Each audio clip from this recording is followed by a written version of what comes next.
Lesson number 4. The journey begins. This chapter is an adaptation from the book Around the World in 80 Days by Jules Verne. Before we go into the lesson, let us learn about the author. Jules Gabriel Verne was a French novelist, poet, and playwright. He was born on 8 February 1828 at Nantes, France. Verne is considered to be an important author in France and most of Europe. He has been the second most translated author in the world since 1979. His novels always are very well documented, generally set in the second half of the 19th century, and it takes into account the technological advances of the time.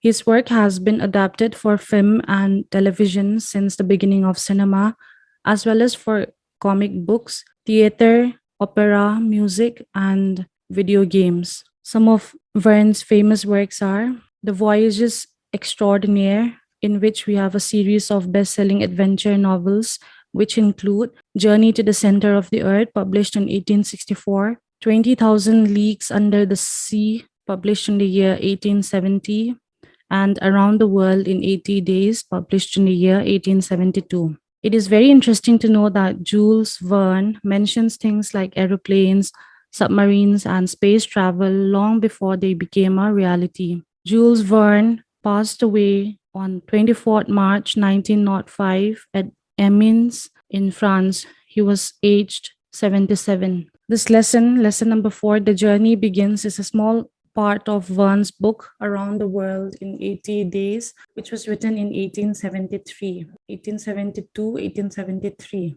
In this chapter, we're going to learn about how a man named Phileas Fogg happens to accept a challenge to travel around the world in just 80 days when he and a couple of his companions made a bet or a challenge. Phileas Fogg was a man who believed in time. He was always punctual, so much so that whenever he arrived at the place, people always looked at their watches to check the time. He would always leave his house at exactly the same time every day and would go straight to the Reform Club in the morning, where he would have his breakfast at the dining room and then would head on to the reading room. In the reading room, Phileas Fogg would read a bunch of newspapers till it was dinner time, and after dinner, he would head back to the reading room again and would sit there till he would be joined by his friends. All these things he did every day, exactly the same intervals of time, never earlier nor later. One day, when he was sitting down at the reading room by a fire,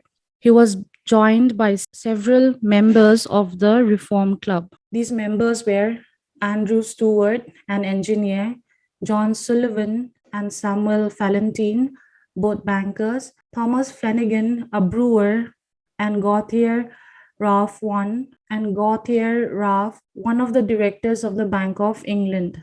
These gentlemen then started to have a conversation about a robbery that had occurred 3 days before at the Bank of England. A package of 5,500 pounds in banknotes had been taken from the principal cashier's table.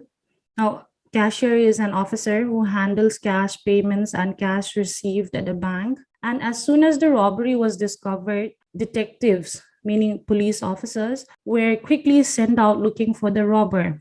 They were sent to Liverpool, Glasgow, Suez, Brindisi, New York, and were asked to closely watch those who arrived at or left London by rail. They were also sent a description of the robber, who looked like a well-dressed gentleman who had been observed going to and fro in the room where the crime was committed.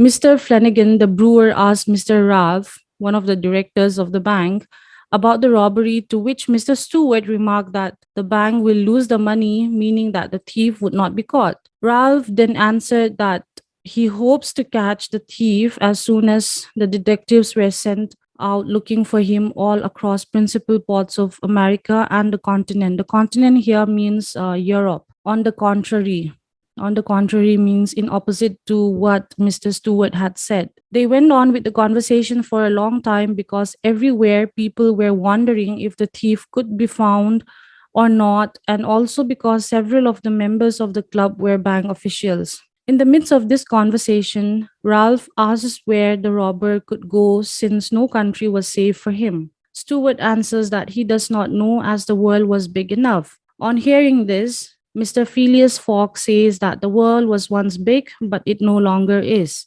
Mr. Ralph agreed to this, but Mr. Stewart was not convinced at all.